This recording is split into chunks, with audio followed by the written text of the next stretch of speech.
Most people assume upgrades are random, reserved for celebrities, or something only elite frequent flyers with 1 million miles could ever access. That's simply not true anymore. Airlines run upgrade algorithms behind the scenes every single flight, quietly ranking passengers by fare class, loyalty status, timing, and even how a booking was made in the first place. Understanding that system doesn't guarantee a free seat in business class every time you fly, but it dramatically shifts the odds in your favor compared to someone who just shows up and hopes. These 15 hacks range from things you can do months before departure to things you can do standing at the gate itself. Stick around, because the tactics in the second half of this list are the ones frequent flyers rarely share publicly, since they work better the fewer people know about them. This first move happens before you even pick a flight. Hack number 1 is booking directly through the airline instead of a third-party site like Expedia or a bundled travel agency.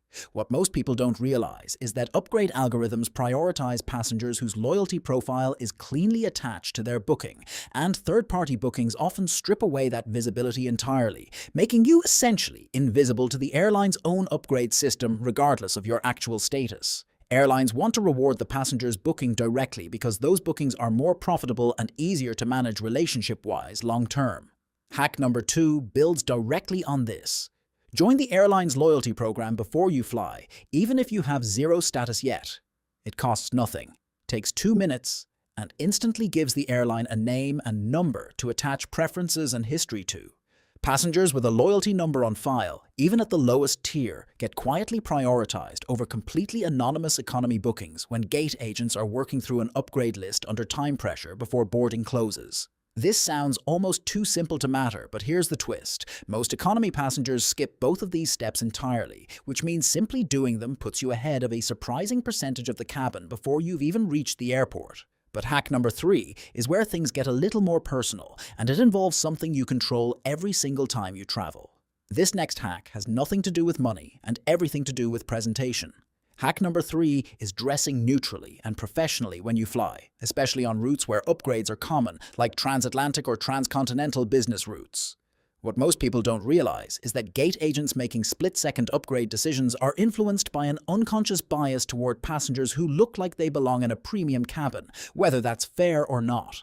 Someone in gym shorts and flip-flops is statistically less likely to get picked than someone dressed like they might be traveling for work, purely because of how quickly agents have to make these calls.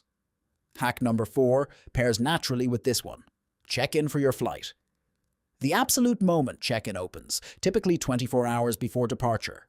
Upgrade lists are built and refined continuously as check-in progresses, and early check-ins are processed first when the system starts assigning available upgrade seats. Waiting until a few hours before your flight to check in, even online, means you're joining that upgrade queue near the back rather than the front, regardless of your loyalty status or fare class. This is exactly why frequent flyers set alarms for their exact 24-hour check-in window instead of casually checking in the morning of departure like most travelers do without thinking twice about timing. And this is where it gets crazy, because hack number 5 involves choosing flights based on something almost nobody actually researches before booking. This hack is about picking the right flight, not just the right airline.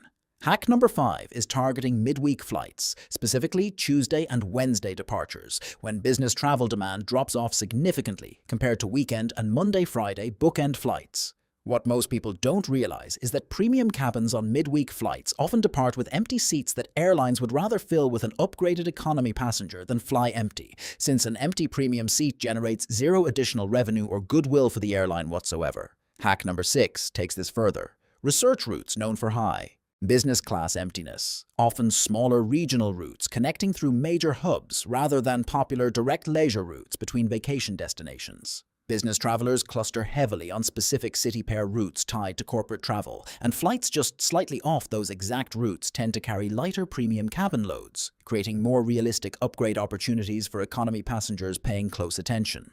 This is where research before booking genuinely pays off, because choosing the right combination of day, route, content, and timing can matter more than any single loyalty status or fare class you're flying with on that particular ticket. But it doesn't end here, because hack number 7 involves something you can actually pay for directly, and it works more often than most people assume it does. This hack involves spending a little money to potentially save a lot more. Hack number 7 is using the airline's official paid upgrade bid system, often called something like Plus Grade or Upgrade Auction, where passengers submit a bid for how much they're willing to pay for a premium seat if one becomes available closer to departure. What most people don't realize is that these systems work like a silent auction, and bidding even a modest, realistic amount rather than the maximum often succeeds because most other bidders either overbid emotionally or don't bid at all, leaving surprisingly reasonable amounts winning available seats. Hack number 8 pairs with this directly. Use airline credit card miles or transferable points specifically for last-minute upgrade purchases, rather than saving them exclusively for full award bookings months in advance. Many airlines let elite members and even general economy passengers use miles to upgrade close to departure at rates far lower than the equivalent cash upgrade price, especially once premium cabin seats are clearly not selling at full fare. This combination of a modest cash bid alongside a smaller miles balance gives you two separate paths toward the same upgrade, doubling your realistic odds compared to relying on just one single method alone. Now here's where the tactics shift from planning ahead to what you actually do standing at the airport itself. This is the single most underused hack on this entire list.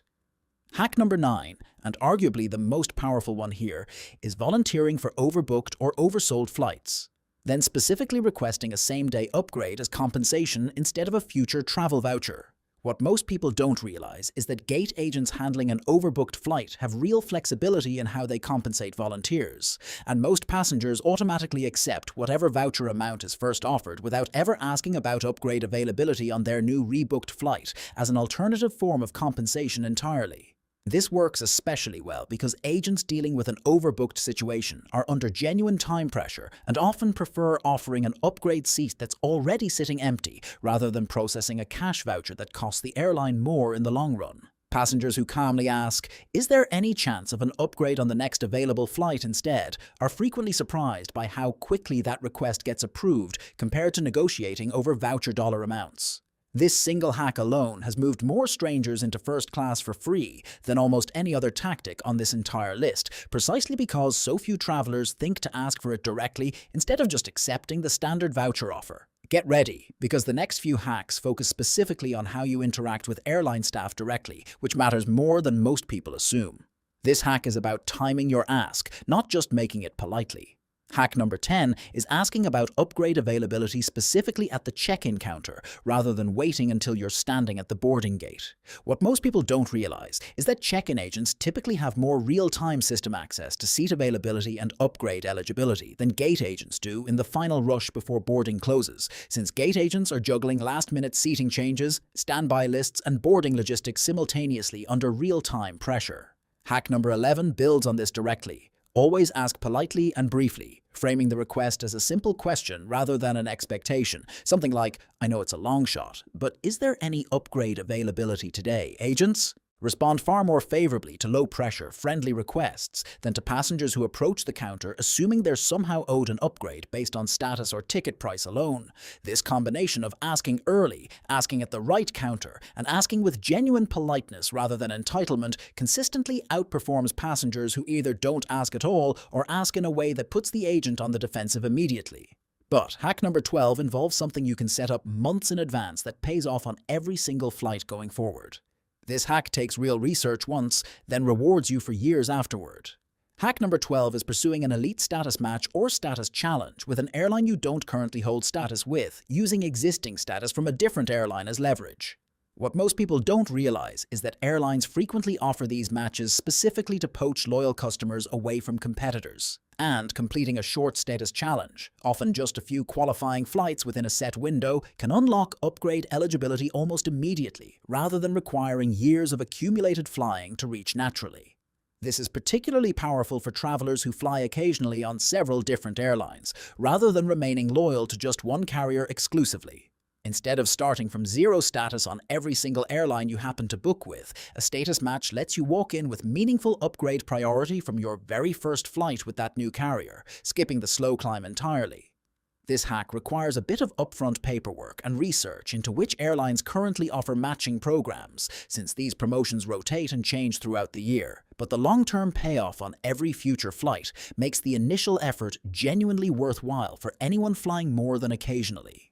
And this is where it gets crazy, because hack number 13 involves the actual fare class you select at booking, something most travelers never even think to check. This hack is buried in the fine print of your ticket, and almost nobody looks. Hack number 13 is deliberately selecting an upgradable economy fare class rather than the cheapest basic economy option available on a given flight. What most people don't realize is that airlines assign different letter codes to economy tickets depending on flexibility and price, and only certain fare classes are actually eligible for complimentary or discounted upgrades at all, regardless of your loyalty status or how politely you ask at the counter. A basic economy ticket, even from a top-tier elite flyer, is often completely excluded from upgrade eligibility entirely by the airline's own internal rules. Hack number 14 pairs directly with this. Travel solo whenever possible, since single available seats are dramatically easier for airlines to slot into an upgrade than pairs or groups needing seats together in the premium cabin. A flight with exactly one available premium seat will almost always go to a solo traveler over a couple, simply because splitting a couple into different cabins creates an awkward situation the airline generally tries to avoid whenever another option exists. Paying slightly more upfront for a refundable or standard economy fare and flying solo when your schedule allows it meaningfully increases your odds compared to the cheapest possible ticket booked alongside a travel companion. Now here's the final hack, and it's the one long-time frequent flyers build their entire strategy around for years at a time. This last hack is a long game, but it pays off the most consistently over time. Hack number 15 is developing genuine route loyalty, flying the same specific route repeatedly with the same airline rather than spreading your flights across multiple carriers and destinations. What most people don't realize is that gate agents and crew on regularly flown routes genuinely start recognizing repeat faces over time, and that familiarity, while informal and never officially documented anywhere, quietly influences who gets picked when an upgrade decision comes down to a coin flip between two similarly qualified passengers on paper. This is the least flashy hack on this entire list, but frequent flyers who've built relationships on a specific commuter route consistently report better upgrade luck than travelers with equivalent status flying random, unfamiliar routes every single time. It's not about gaming a system here. It's about airlines and staff naturally rewarding consistency and familiarity, the same way any relationship-based business does over time. Combining this kind of route loyalty with everything else on this list, from early check-in to polite counter requests, creates a compounding effect where each individual hack makes the next one slightly more likely to succeed. So here's where everything comes together. 15 real tactics, each targeting a different part of how airlines actually decide who gets bumped up to a premium seat. Booking direct. Joining the loyalty program early. Dressing the part. Checking in the moment. The window opens. Targeting midweek and off-peak routes, bidding through official upgrade auctions, using miles strategically close to departure, volunteering for overbooked flights and asking for an upgrade instead of a voucher, asking politely at check-in rather than the gate, pursuing elite status matches, choosing upgradable fare classes, flying solo when possible, and finally, building genuine route loyalty over time. None of these hacks guarantee a seat in business class every single time you fly, and airlines don't publish exact upgrade formulas for good reason. But stacking even 4 or 5 of these tactics together, on the right route, on the right day, dressed appropriately, with your loyalty number attached and an early check-in completed, meaningfully shifts the odds in your favor compared to someone boarding with none of this preparation at all. The travelers who get upgraded regularly aren't lucky. They've simply learned to work with the system quietly instead of against it, and now you know exactly how they do it. If this changed how you'll book your next flight, hit subscribe, because next week we're revealing the checked baggage tricks airlines really don't want you to know about. You won't want to miss that one.